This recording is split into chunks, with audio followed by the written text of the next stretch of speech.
चलिए आगे बढ़ेंगे और अब बात करेंगे रामनाथ गोयनका लेक्चर में। पीएम मोदी ने कई बड़ी बातों का जिक्र करते हुए कहा कि रामनाथ जी ने पत्रकारिता को नई ऊंचाई दी। रामनाथ जी ने हमेशा सत्य का साथ दिया। रामनाथ जी ने हमेशा सच सामने रखा। भारत विकसित होने के लिए अधीर है, भारत आत्मनिर्भर होने के लिए अधीर है। तो ये उस कार्यक्रम की तस्वीरें भी आपको दिखा रहे हैं जब पीएम मोदी यहां संबोधित करने पहुंचे। रामनाथ गोयनका लेक्चर में पीएम मोदी ने तमाम बड़ी बातों का जिक्र करते हुए कहा कि रामनाथ जी ने हमेशा सत्य का साथ दिया, सत्य को नई ऊंचाई दी, हमेशा सच सामने रखा। देखिए, भारत विकसित होने के लिए अधीर है, भारत आत्मनिर्भर होने के लिए अधीर, इन तमाम बातों का जिक्र पीएम की तरफ से किया गया। खबरों में आगे बढ़ते, कोरोना में भी इकोनॉमी की रफ्तार रुकी नहीं। यूक्रेन युद्ध का असर पूरी दुनिया पर पड़ा। यूक्रेन युद्ध के बावजूद भी अर्थव्यवस्था बढ़ी और आज भी हमारी ग्रोथ रेट 7% के आसपास। इन तमाम बातों का जिक्र किया गया प्रधानमंत्री की तरफ से, क्योंकि कोरोना का भी वो जिक्र करते नजर आए थे और उन्होंने कहा कि कोरोना में रंजना एक बार बिल्कुल साल 2022 में यूरोपियन क्राइसिस के कारण पूरे दुनिया की सप्लाई चेन और एनर्जी मार्केट प्रभावित हुआ। इसका असर पूरी दुनिया पर पड़ा। इसके बावजूद भी 2022-23 में हमारी इकोनॉमी की ग्रोथ तेजी से होती रही। साल 2023 में वेस्ट एशिया में स्थितियां बिगड़ी, तब भी हमारी ग्रोथ रेट तेज रही। और इस साल भी जब दुनिया में अस्थिरता है, तब भी हमारी ग्रोथ रेट 7% के आसपास है। तो वहीं पीएम ने कहा कि दुनिया भारत के ग्रोथ को मॉडल मान रही है। लोकतंत्र में लोगों की भागीदारी महत्वपूर्ण है। बिहार के चुनाव नतीजे जो हैं वो ऐतिहासिक रहे हैं और बिहार में इतिहास का सबसे अधिक वोटर टर्न आउट हुआ है। भारत के लोग विकास करने वालों के साथ है। चुनाव जीतने के लिए इमोशनल मोड जरूरी, किस तरीके से जनता के लिए मेहनत का इमोशन होना चाहिए और क्या कुछ उन्होंने कहा, सुनिए। क्यों बिहार चुनाव जीतने के बाद कुछ लोगों ने, मीडिया के कुछ मोदी प्रेमियों ने फिर से ये कहना शुरू किया है, भाजपा मोदी हमेशा 24/7 इलेक्शन बोर्ड में ही रहते हैं।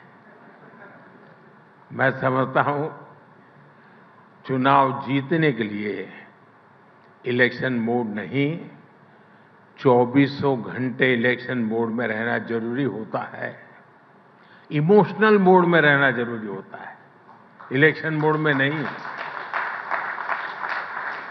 जब मन के भीतर एक बेचैनी सी रहती है कि 1 मिनट भी गंवाना नहीं है, गरीब के जीवन से मुश्किलें कम करने के लिए, गरीब को रोजगार के लिए, गरीब को इलाज के लिए, मध्यम वर्ग की आकांक्षाओं को पूरा करने के लिए बस मेहनत करते रहना है। इस इमोशन के साथ, इस भावना के साथ सरकार लगातार जुटी रहती है, तो उसके नतीजे हमें चुनाव परिणाम के दिन दिखाई देते हैं। तो वहीं प्रधानमंत्री ने आरजेडी को लेकर भी तंज कसा और कहा कि आरजेडी को बिहार ने 15 साल का मौका दिया। लालू चाहते तो बिहार का विकास कर सकते थे, लेकिन लालू ने जंगलराज का रास्ता चुना। हर सरकार को निवेश का माहौल बनाना चाहिए। विकास होगा तो जनता का विश्वास भी आगे बढ़ेगा। सुनिए।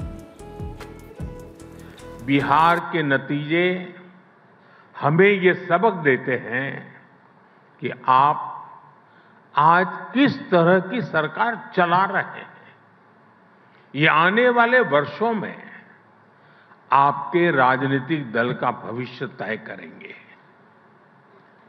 आरजेडी की सरकार को बिहार के लोगों ने 15 साल का मौका दिया।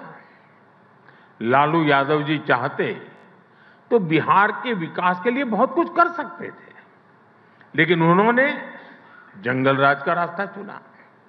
बिहार के लोग इस विश्वासघात को कभी भूल नहीं सकते। इसलिए आज देश में जो भी सरकारें हैं, चाहे केंद्र में हमारी सरकार है या फिर राज्यों में अलग अलग दलों की सरकारें हैं, हमारी सबसे बड़ी प्राथमिकता सिर्फ एक होनी चाहिए, विकास, विकास और सिर्फ विकास। वहीं देखिए पीएम ये भी कहते हैं बीजेपी कार्यकर्ताओं ने पसीने से पार्टी को सींचा है। केरल, बंगाल, जम्मू कश्मीर में कार्यकर्ताओं ने खून बहाया है। हमारे कार्यकर्ता चुनावी नहीं बल्कि दिल जीतते हैं। योजनाओं का लाभ सभी तक पहुंचना बहुत जरूरी है। देश सामाजिक न्याय को सच्चाई में बदलते देख रहा है। तो इन तमाम बड़ी बातों का जिक्र प्रधानमंत्री नरेंद्र मोदी मंच से करते नजर आए। तो देखिए पीएम ने ये भी कहा कि पिछले जिलों का विकास होना जरूरी है और आप सुन भी रहे थे कि किस तरह से विकास पर वो बात करते नजर आए। 25 करोड़ से ज्यादा लोग पिछले जिलों में थे। पिछड़े जिलों के विकास से ही देश का विकास होगा। बस्तर विकास के रास्ते बढ़ रहा है। बस्तर का युवा और नई पहचान बना रहा है। माओवादी आतंक का असर कम हुआ। कांग्रेस माओवादी आतंक को पालती रही। कांग्रेस पर भी वो निशाना साधते नजर आए। उन्होंने कहा कि कांग्रेस के समय शहरों में भी नक्सलवाद पनपा। तो इन तमाम बातों का जिक्र प्रधानमंत्री की तरफ से मंच से किया गया। किस तरह से देश में विकास हो रहा है, विकास क्यों जरूरी है, पिछड़े जिलों का विकास होना जरूरी, ये भी कहते नजर आए। उन्होंने कहा कि 25 करोड़ से ज्यादा लोग पिछड़े जिलों में थे।